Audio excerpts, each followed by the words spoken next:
Hi, my name is Kezia. I'm a stroke survivor and member of Bind. And hi, I'm Carrie, also a stroke survivor and a member of Bind. And today we're talking to Erin Kreszel because September is Brain Aneurysm Awareness Month. And Erin is the co-founder and executive director of the B Foundation, which advocates for brain aneurysm prevention. So welcome, Erin. Hi, how are you? It's wonderful to be here today. Welcome to Bindwaves, the official podcast of the Brain Injury Network of Dallas. I'm Brian White, Bind's Executive Director. On each episode, we'll be providing insight into the brain injury community. We'll be talking to members and professionals regarding their stories and the important role of Bind's Clubhouse. We work as a team to inspire hope, community, and a sense of purpose to survivors, caregivers, and the public. Thank you for tuning into Bindwaves. Let's get on with the show. Great. Thank you so much. Will you just tell us a little bit about yourself?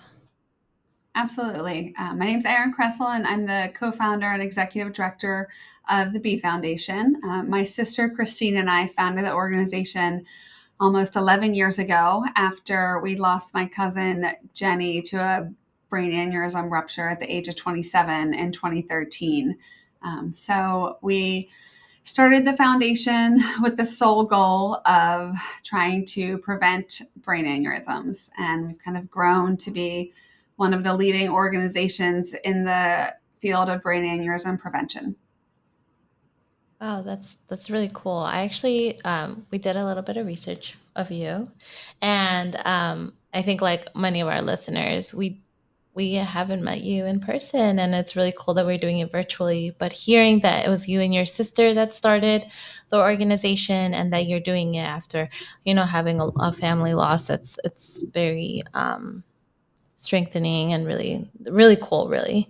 But of course, like us, and more specifically me and some of our listeners, we don't really know too much about aneurysms. So if you can kind of explain to us like a little bit of what you know about aneurysms, that would be very helpful.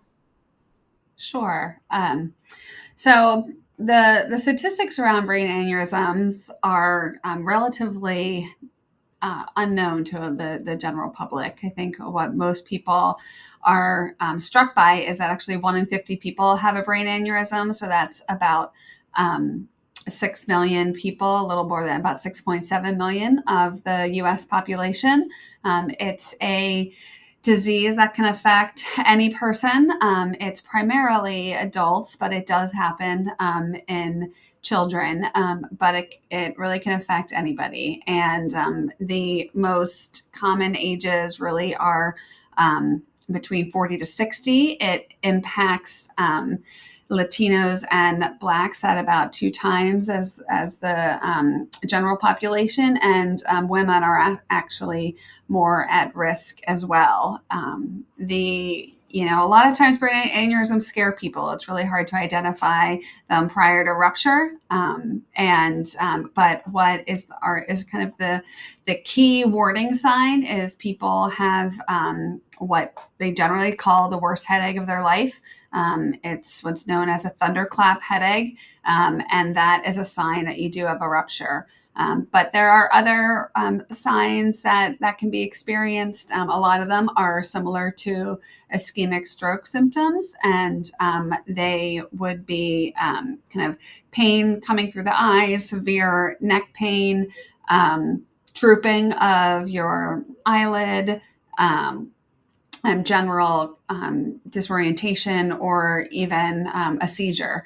And I think the best piece of advice that a lot of our doctors have told us is, if you are experiencing a headache that is different than anything else on the pain scale, if you're experiencing a headache that's on a 1 to 10 pain scale, you're saying 11, you need to get yourself to an emergency room and ask for a CT scan or an MRA or an angiogram or spinal tap. Okay, well, that's good to know. That's crazy statistics, though.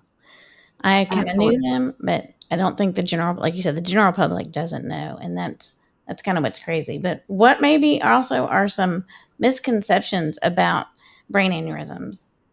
I think the biggest misconception that we try and combat is age. A lot of people generally think of stroke as something that, or an aneurysm as something that would affect an older person. Half of the deaths worldwide are from aneurysms are people under the age of 50. When my cousin passed away, something my aunt always said is like, if I had seen a billboard, if I had heard a message on the radio that these stroke symptoms and something like this could happen to my 27-year-old daughter that was otherwise healthy, I'm not sure it would have changed the scenario, but she just wished she knew that. And, the general risk factors of brain aneurysms that are in the literature and online are, smoking and drug use and high blood pressure, experience with family members with kidney disease. And in general, the people we meet, the people we know did not have those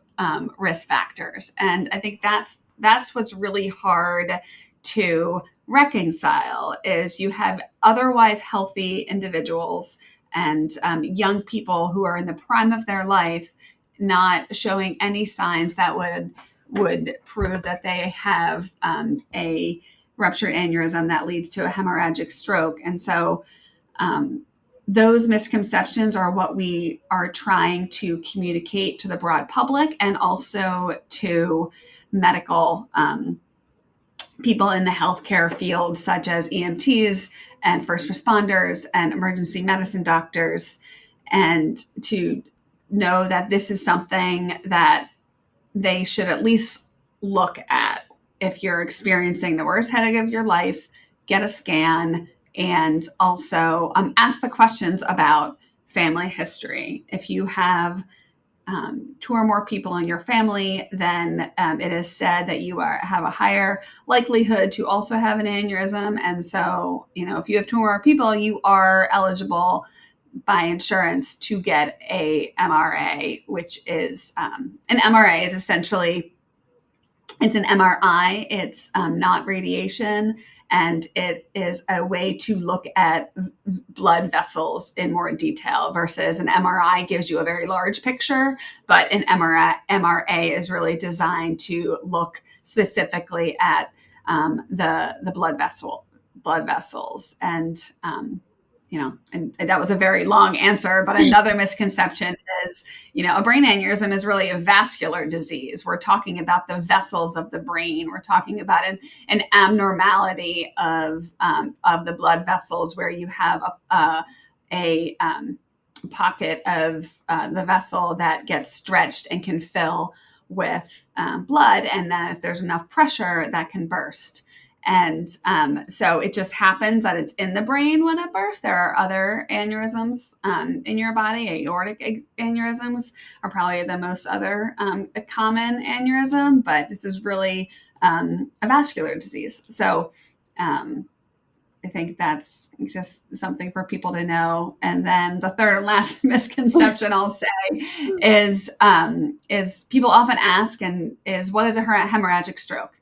So when you say brain aneurysm, the general person wouldn't think of stroke. Even 10, 11 years ago, when I found out my cousin was in the hospital with a brain aneurysm, I had no idea that was related to stroke. And so what it really is a brain aneurysm is when it ruptures, then if that will cause a flood of blood into the brain. And that is what a hemorrhagic stroke is. It's that hemorrhaging of blood versus an ischemic stroke is the blockage of blood to the brain. So it's a type of stroke. It's a smaller amount of general strokes. Most strokes are ischemic, but hemorrhagic, I believe, are about 13%, although I need to check that number. And it's just important to know that all those signs of stroke and it apply here, and we should be aware of how to get to the right medical facilities.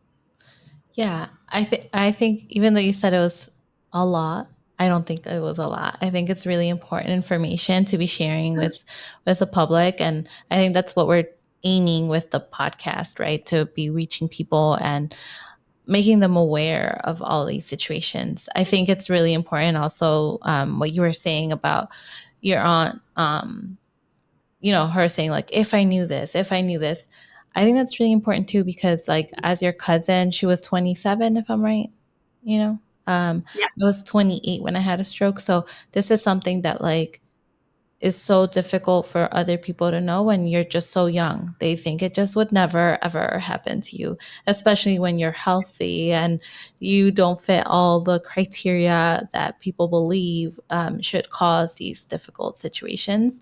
It can really happen to anyone. And just being aware is really the most important part to be able to help. So right now, like I know when having an aneurysm and like having the headaches and getting an MRA is really important. Like how soon do you think you would be able to know that when you probably are having an aneurysm, or is it will have an aneurysm? I don't know too much about it, so if my questions are silly, that's fine. Yeah, no, I think there's there's signs of an unruptured aneurysm and signs of a ruptured aneurysm. When you're experiencing that worst headache of your life, or the thunderclap headache, most likely the aneurysm has ruptured, and that is when you need to seek medical attention as quickly as possible. It's kind of the not old adage, but the stroke adage of time is brain, and as fast as you can get to the right medical facility, the better outcome you will have. I'm not going to lie, the symptoms of an unruptured aneurysm are hard to diagnose, but different type of headaches that come on that you're not used to. If you're a person that doesn't have headaches and you all of a sudden start having them, I would encourage you to get to your primary care doctor. I encourage you to see a neurologist and just explore the avenues that could be. You still can experience the pain behind the eyes. You can experience nausea. You can experience drooping of the eyelid or seizures when a aneurysm has not ruptured. It essentially could, the pressure of the aneurysm could be building and could be pressing on a certain part of your brain. I think it's a fine line, but the best advice that we can give to people, and this is not aneurysm, not education. This is just, your body, you have to trust yourself, and you have to be okay with calling attention to it. I think, unfortunately, in the US and in general, we are very uncomfortable with seeking attention and making a big deal about ourselves. And I would just, encourage people to trust yourself, to advocate for yourself. I didn't mention I'm a mom of two. I have a 6 and 8-year-old. I have a 6-year-old who is very medically complex and has a genetic brain disease. It's astonishing to me how well this country deals with pediatric concerns. And when every time I walk into a doctor's office, especially when my daughter was extremely little, they would say, we were saying, how do I know if she's having a seizure? And they would always say, you're the mom, trust your instincts. I have all the medical expertise regarding this, but you're the mom, and I'm going to tell you, you know better than me. And that's true of yourself. That is true of yourself when you're an adult.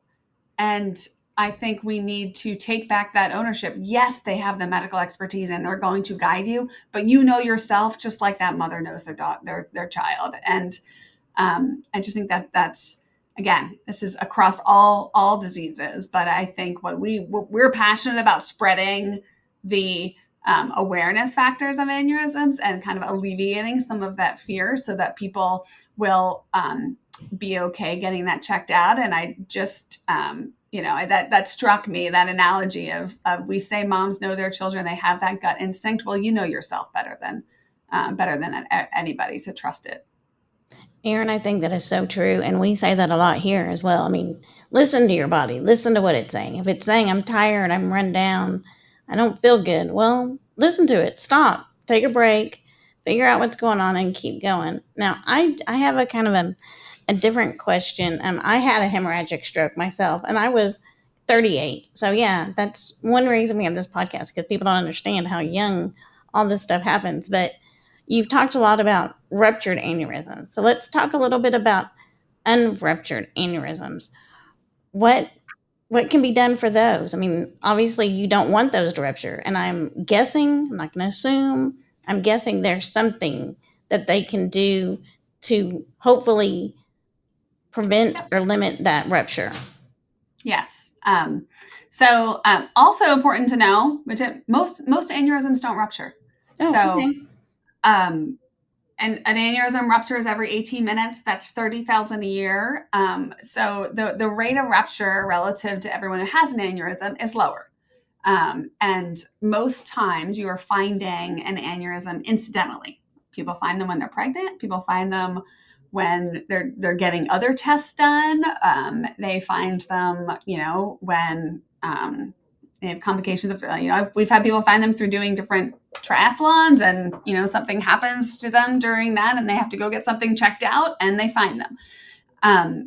So when you find them, there are things that can be done, and that's probably the biggest. If we look at all of our Google Analytics on blogs that people search for, it continues to this day. Our blog title, "What do I do if I have an unruptured aneurysm?" is for 8 years has been our biggest, sought after article. And so you need to find a neurologist. You need to get a second opinion. And that's just something I personally feel strongly about.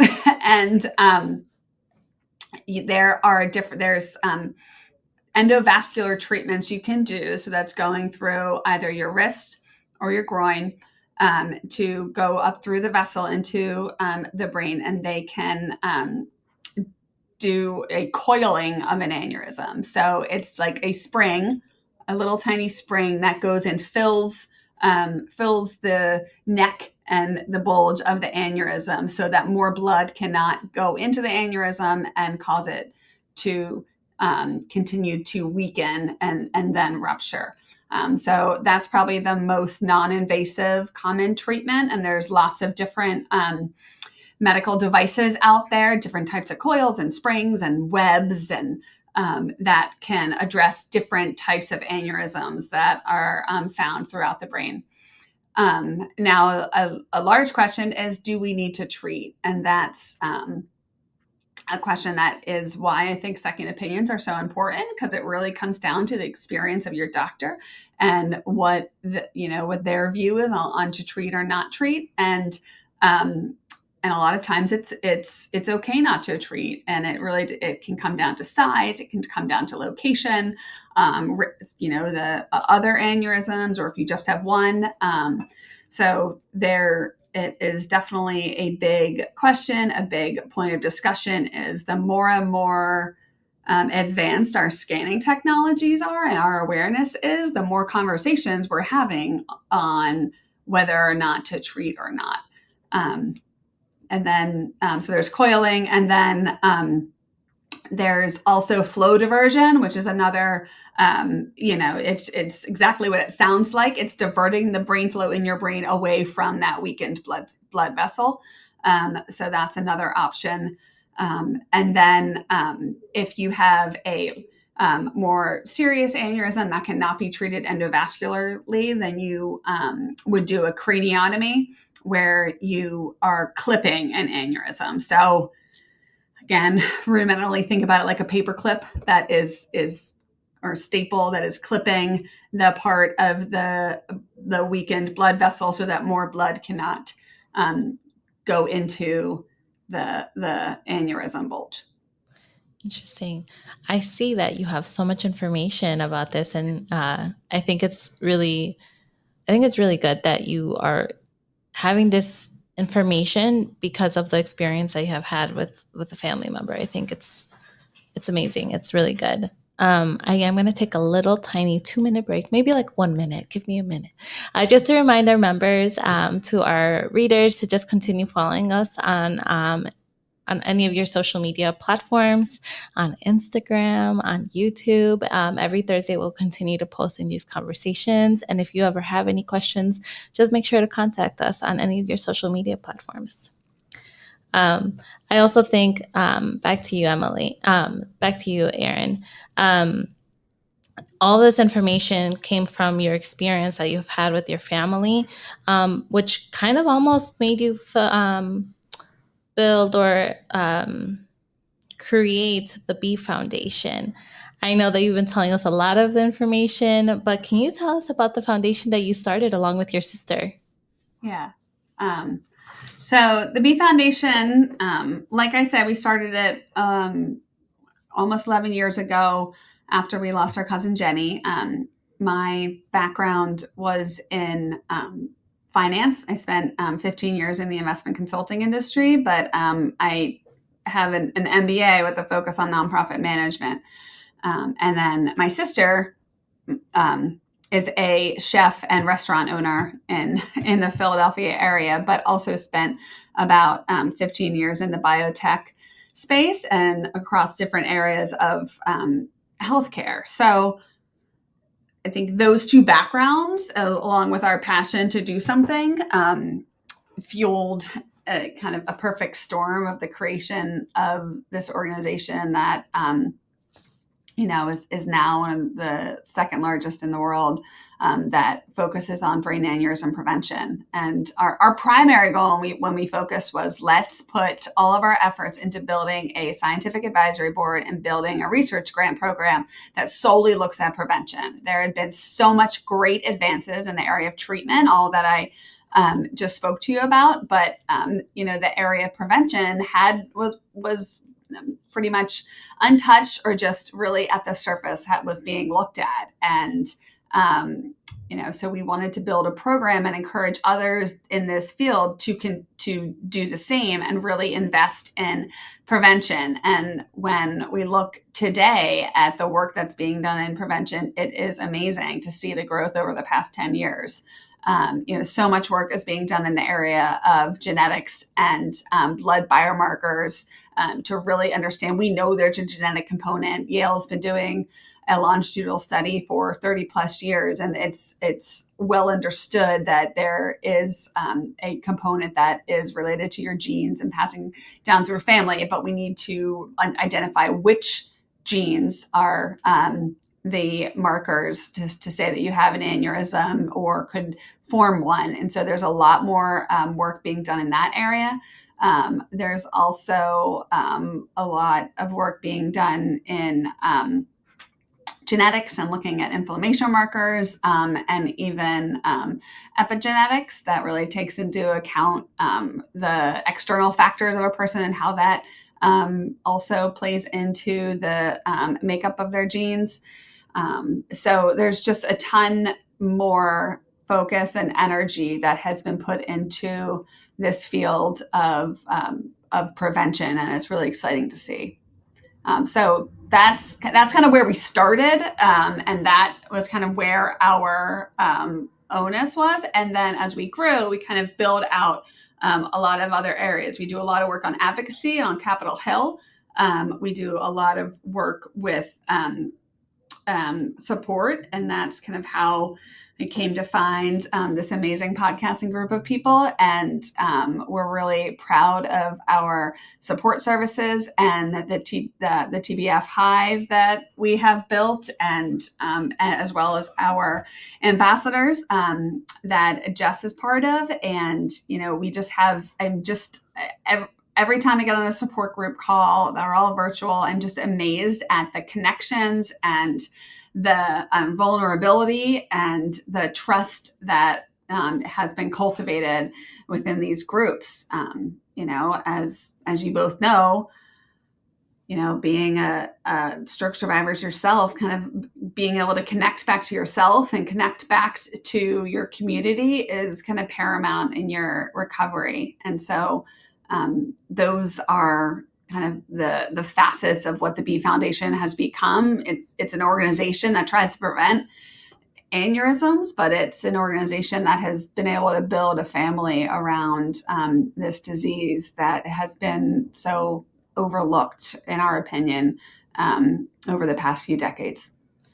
Erin, I totally agree with you when you say community. I mean, the brain injury community is growing so much, and I think it's so important because the general public has no clue, has so little, I mean, say no clue, so little clue how many people are affected by brain injury and how many of us there are.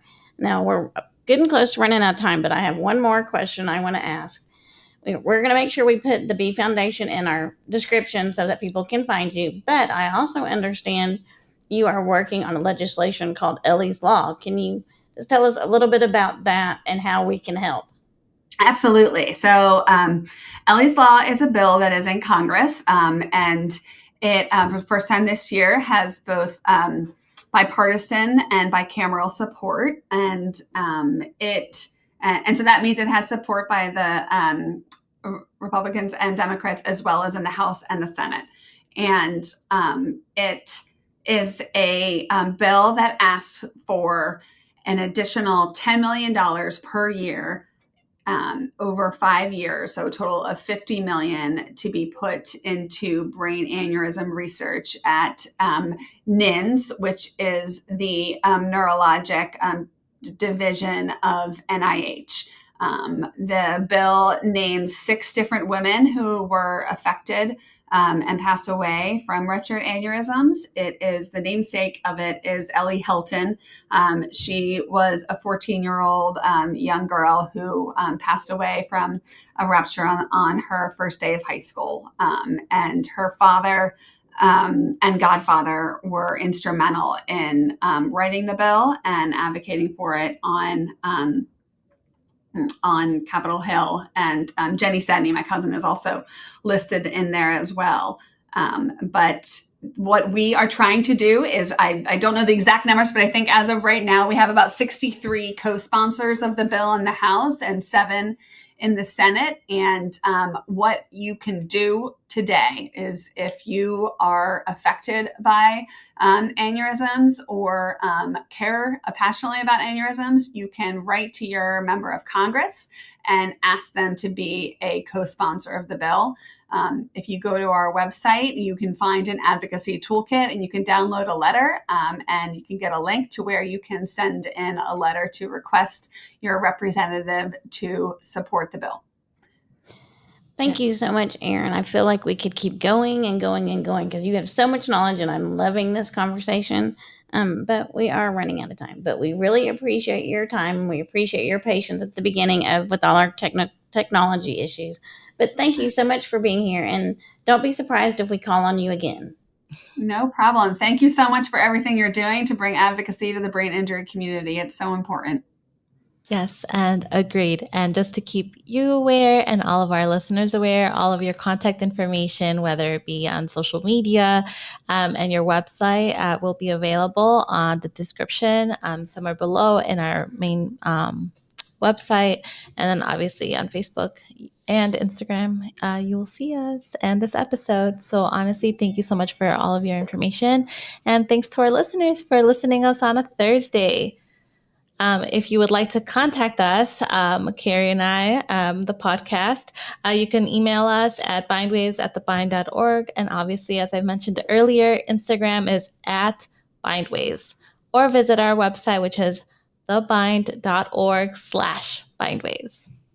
And again, as Kezia mentioned earlier, don't forget while you're listening or watching to like, share, subscribe, and hit notify if you're watching us on YouTube. So, again, make sure you click all those buttons.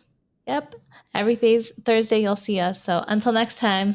Until next time. We hope you've enjoyed listening to Bind Waves and continue to support Bind and our nonprofit mission. We support brain injury survivors as they reconnect into the life, the community, and their workplace. And we couldn't do that without great listeners like you. We appreciate each and every one of you. Continue watching. Until next time. Until next time.